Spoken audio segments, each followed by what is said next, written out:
nakakatulong po dahil po sa Diyos po tayo nahingi ng tulong kung nahihirapan po tayo sa mga bagay sa pag-aaral. At siya po yung lagi nandyan para sa atin. Hindi nakakatulong yun. Kasi mapareliyoso man hindi. Kung gusto mo mag-aral talaga, nasa iyo yun, walang kinalaman reliyon doon.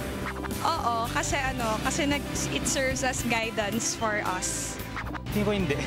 Sa akin kasi, hindi kami siya kailangan. Kasi hindi ako religious. Hindi ako naniniwala sa religion, but I believe in God. It's very important talaga yung pagsisik mo kay God while you are having your academics. You cannot prosper in your field, whatever course you are, if you don't, kung wala number one si God.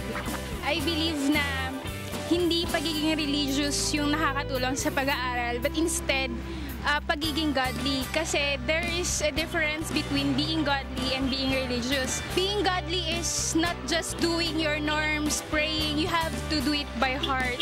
You have to do it with conviction, not just for the sake na masabi na, yeah, religious ako.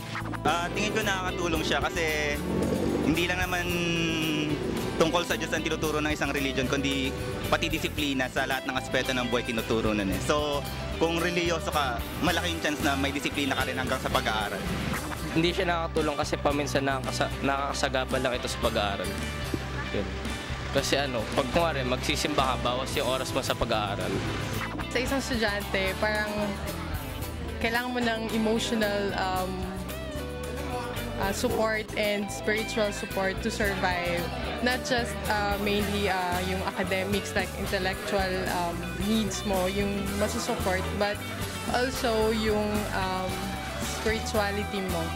Kasi dun ka makakuha ng strength in your journey sa pagiging student. Kayo, ano sa tingin nyo?